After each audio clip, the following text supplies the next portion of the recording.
किसान कर्ज माफी के लिए बनी उच्च स्तरीय समिति 6 महीने में देगी रिपोर्ट। पूर्व मंत्री बच्चू कडू के आंदोलन के बाद महाराष्ट्र सरकार का बड़ा फैसला। किसानों के मुद्दे को लेकर प्रहार जनशक्ति पार्टी के नेता बच्चू कडू के आंदोलन के बाद राज्य सरकार ने एक अहम फैसला लेते हुए किसानों की कर्ज माफी के लिए सिफारिशें प्रस्तुत करने हेतु 9 सदस्यीय उच्च स्तरीय समिति का गठन किया है। इस समिति की अध्यक्षता मुख्यमंत्री के प्रमुख आर्थिक सलाहकार और मित्रा के प्रमुख कार्यकारी अधिकारी प्रवीण परदेशी करेंगे। प्रवीण परदेशी की अध्यक्षता में गठित यह 9 सदस्यीय समिति किसानों की कर्ज माफी के विभिन्न पहलुओं का अध्ययन करके रिपोर्ट प्रस्तुत करेगी। समिति को अगले 6 महीनों में अपनी रिपोर्ट राज्य सरकार को सौंपने के आदेश दिए गए हैं। समिति का मुख्य उद्देश्य किसानों की कर्ज माफी के लिए व्यावहारिक और प्रभावी सिफारिशें प्रस्तुत करना है। समिति आपातकालीन और दीर्घकालीन दोनों प्रकार की सिफारिशें तैयार करेंगी। समिति में राजस्व, वित्त, कृषि, सहकार और विपणन विभागों के अपर मुख्य सचिव शामिल होंगे। इसके अलावा महाराष्ट्र राज्य सहकारी बैंक लिमिटेड मुंबई के अध्यक्ष और बैंक के महाराष्ट्र के प्रतिनिधि भी समिति में शामिल होंगे। किसान नेता पूर्व मंत्री बच्चू कडू के साथ बैठक के बाद मुख्यमंत्री देवेंद्र फडणवीस ने कहा कि हमारी सरकार ने घोषणा पत्र में यह कहा था कि किसानों के कर्ज माफ करेंगे। उसी तर्ज पर आज हम लोगों ने फैसला किया है कि इस पर कमेटी तैयार की है। यह कमेटी किस प्रकार से कर्जा माफ करना है, उसके नियम क्या होंगे, उस पर अभ्यास कर अप्रैल के प्रथम सप्ताह में अपनी रिपोर्ट देगी। उसके बाद 3 महीने के अंदर 30 जून से पहले इस रिपोर्ट के आधार पर किसानों का कर्जा माफ किया जाएगा।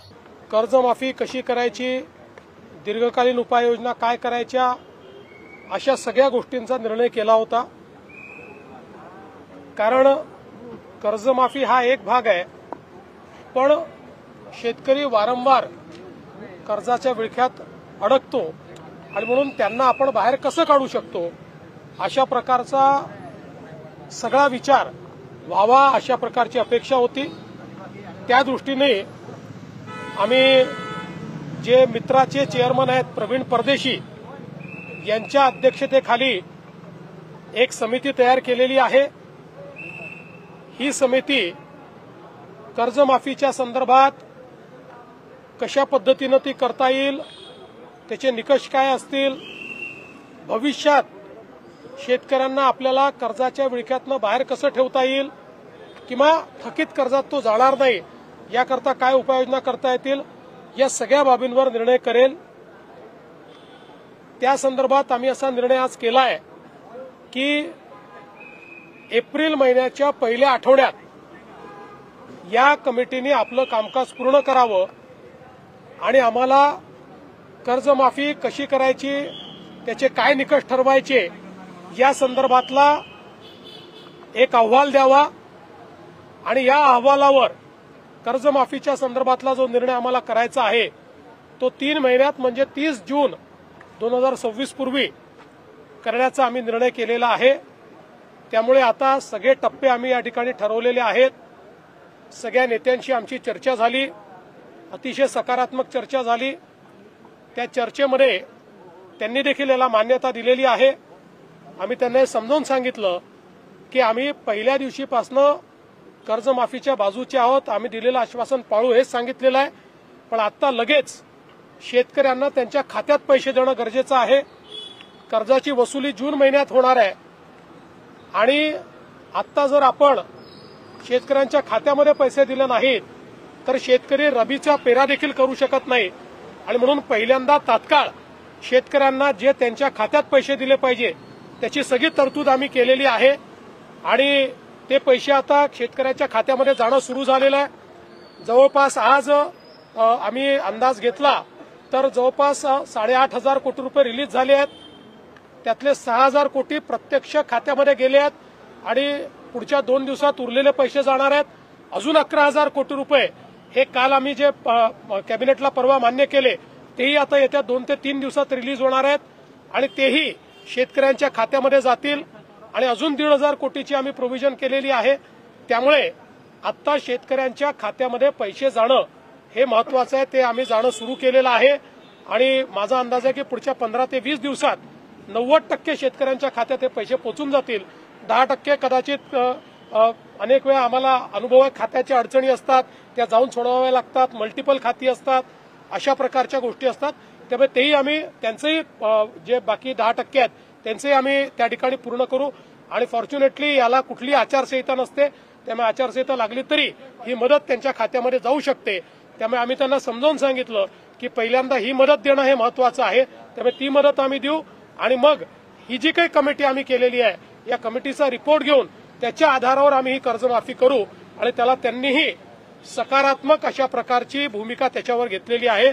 त्यामुळे आता या संदर्भातले टप्पे आम्ही ठरवलेले आहेत। दरअसल बच्चू कडू के नेतृत्व में किसानों का एल्गार मोर्चा एक बड़ा आंदोलन था। यह आंदोलन किसानों की विभिन्न मांगों को लेकर शुरू किया गया है, जिसका मुख्य केंद्र नागपुर रहा। इस आंदोलन के जरिए किसानों के सभी प्रकार के कर्ज बिना किसी शर्त के माफ किए जाएंगे। नियमित रूप से कर्ज चुकाने वाले किसानों का भी 7/12 कोरा किया जाए। बेमौसम बारिश और बाढ़ से हुए फसल के नुकसान के लिए तत्काल और पर्याप्त मुआवजा दिया जाए। सोयाबीन के लिए 6,000 प्रति क्विंटल मूल्य दिया जाए। फसल पर 20% बोनस दिया जाए। गन्ने के लिए उचित FRP दिया जाए। किसानों को उनकी उपज का गारंटीड मूल्य मिलना सुनिश्चित हो। दिव्यांग किसानों के लिए सम्मानजनक भत्ता और गोपालकों एवं मछुआरों के लिए न्यायोचित अधिकार उपलब्ध किया जाए जैसी मांग उठाई गई थी।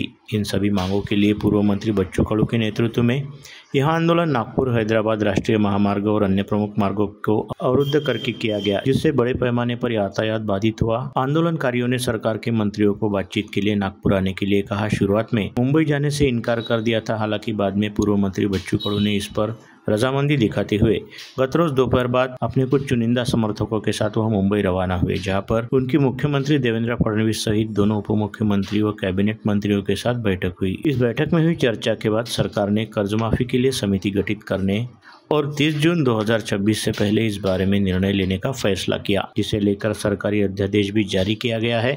इस फैसले पर पूर्व मंत्री बच्चू कडू और उनके साथ आंदोलन कर रहे किसान नेताओं ने भी अपनी सहमति दर्शाई, जिसके बाद विगत 3 दिनों से नागपुर में चल रहे किसान आंदोलन समाप्त किया गया। आम्ही तारीख घ्यायला आलो होतो। तारीख आम्हाला भेटलेली आहे। मुख्यमंत्री उपमुख्यमंत्री दोघांनी, एकनाथजी शिंदे असेल, अजितदादा असेल आणि मुख्यमंत्री स्वतः यांनी सांगितलं का आम्ही जे दिलेला शब्द आहे तो 30 जून 2026च्या आत कर्जमुक्ती झाल्याशिवाय राहणार नाही आणि त्या संदर्भात त्यांनी जे शब्द दिलेला आम्ही सुद्धा तारखेसाठी आलो होते का तुम्ही तारीख घोषणा करा, योग्य वेळ कधी आहे, त्यांनी योग्य वेळ दिलेली आहे आणि त्याच्यामुळे आम्ही आता तरी समाधानी आहोत। बाकीच्या सगळ्या संदर्भात त्यांचा आम्ही आभार मानतोय। मेंढपाळाच्या बाबतीत सुद्धा त्यांनी जागा देण्याचं कबूल केलं, साऱ्यासाठी, आमच्या अपंग दिव्यांगासाठी, बाकी मुद्द्यासाठी सगळ्या चर्चा होणार आहे। प्रत्येक मिनिस्टर सोबत चर्चा होईल। ग्रामपंचायत कर्मचाऱ्याच्या वसुलीच्या अटीबाबतही निर्णय झालेला आहे। ह्या संगणक परिचालकाबाबतही निर्णय झालेला आहे।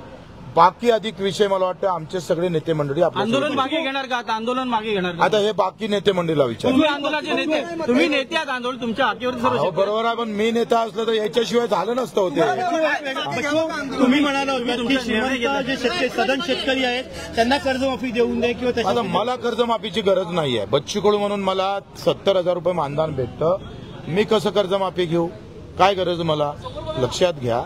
आणि म्हणून मला असं वाटतं का ज्याला 1-1 लाख रुपयापर्यंत पेन्शन असेल, जे व्यापारी मोठे व्यापारी असेल, अशा लोकांना कर्जमाफीची गरज तर नाहीच आहे। आंदोलक वाट पाहत आहे तुमच्या निर्णयाची, तुमचा निर्णय काय त्याला काय सांगता? आता आमची फ्लाईट चुकली, उद्या सकाळी जातो। लाईव्ह बघते सर्व ते आंदोलक, सर्वजण आंदोलन लाईव्ह बघतात, तुम्ही काय सांगता? ते आंदोलकांना आता मला वाटतं तूर्त वाटतं सगळे निर्णय मी केले तर यांना तुम्ही काही विचारलं पाहिजे का नाही? सगळं मलाच विचारणार। बच्चू कडू आणि आंदोलनाचा चेहरा होता। अहो मी जरी चेहरा असला तर राजूजी शेट्टी आहे, आमचे नवले दादा आहे, वामनरावजी चटप आहे, दुपकरजी आहे, क्षीरसागरजी आहे, महादेवराव जानकर आहे, राठोडजी, आता ओबीसी नेत्यांनी पाठिंबा दिलेला आहे। मला असं वाटतं का यांची फार मोठं योगदान आहे। मी या सगळ्या ह्याच्यातला एक लहान कार्यकर्ता आहे, लक्षात घ्या। अखेर त्या शेतकऱ्याचं मोठं योगदान आहे, हे क्रेडिट आम्ही सरकारला पण देऊ इच्छित आहोत। आणि माझं वाटते हा क्रेडिटचा विषय नाही, वेदनेचा विषय आहे।